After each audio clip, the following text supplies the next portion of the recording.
Hi guys, તો છે ને અત્યારે નવરાત્રી ચાલે છે એટલે બધા ગરબા ગાઈને રાત્રે ઉજાગરા કરીને થાકી ગયા હોય તો આપણે વન પોટ મીલ એટલે કે છે ને થોડી ઓછી મહેનતમાં અને ફટાફટ બની જતું એવો છે ને આણંદનો ફેમસ મગ પુલાવ બનાવીશું. તો ચલો મારી સાથે તમને હું રેસીપી શેર કરું. ગાઈસ, મગ પુલાવ છે ને બનાવવા માટે મેં 1.5 વાટકી છે ને મગ લીધા છે.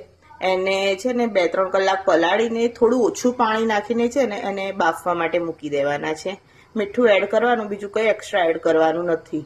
અને સાઈડમાં છે ને ચોખાને બી મેં છે ને 2 થી 3 કલાક પલાળી રાખ્યા છે. હવે આને છે ને આપણે 80% છે ને બાફી કાઢવાના છે. આમાં છે થોડું પાણી એક્સ્ટ્રા લઈને અંદર કંઈ એડ કરવાનું નથી, મીઠું ખાલી એડ કરવાનું છે. અને આપણે ચોખાને છે ને 80% સુધી છે ને બાફી લઈશું. જો ગાઈસ છે ને મગ તમે ઓછા પાણીમાં બાફશો ને તો આ રીતે કોરા બફાશે. બફા એકદમ ગયા છે, જો તમે જોઈ શકો છો.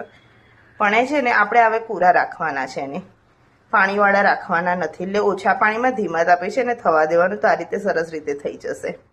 હવે ગાઈસ છે ને આપણે પુલાવ વઘારવા માટે મેં 2 ઝીણી ડુંગળી એડ કરી છે, કટ કરી છે. એક અડધું કોબીજ કટ કર્યું છે અને લસણવાળું મરચું બનાવ્યું છે, જેમાં મેં લસણ, મીઠું અને રેડ મરચુંનો યુઝ કર્યો છે. આ રીતે આપણે લિક્વિડ ફોર્મમાં થોડુંક બનાવવાનું છે. એ છે ને એક કડાઈમાં તેલ લઈ લીધું છે. ગાઈસ છે ને જીરું થઈ જાય ને એટલે અંદર આપણે ઝીણી કટ કરેલી છે ને ડુંગળી એડ કરવાની છે. ગાઈસ ડુંગળી છે ને આપણી થઈ ગઈ છે એટલે અંદર છે ને મેં 2 ટામેટા અને એની અંદર હળદર અને જીરું પાવડર નાખી દીધો છે, ધાણા જીરુંનો પાવડર. હવે આપણે છે ને આને થવા દઈશું. જો ગાઈસ ટામેટા ડુંગળી છે ને સરસ રીતે શેકાઈ ગયા છે.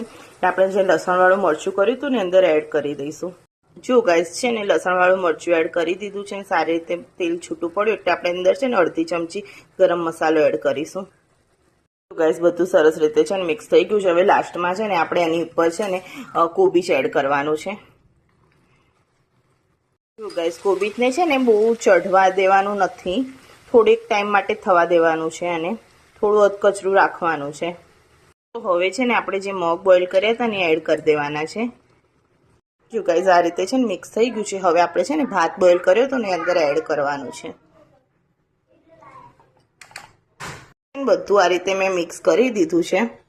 તો આવું કંઈક લુક છે. હવે આને છે ને 5-7 મિનિટ આપણે ઢાંકીને થવા દઈશું. ગાઈસ 10 મિનિટ પછી છે ને આપણો પુલાવ બનીને કંઈક આ રીતે રેડી છે. આને તમે છે ને ઉપરથી રેડ લસણની ચટણી અને છે ને સ્વીટ દહીં નાખીને ખાવાનું, તમને બહુ જ મજા આવશે. એકવાર તમે છે ને મારી સ્ટાઇલથી ટ્રાય કરજો, પછી મને રિવ્યૂ ચોક્કસ આપજો. Thank you.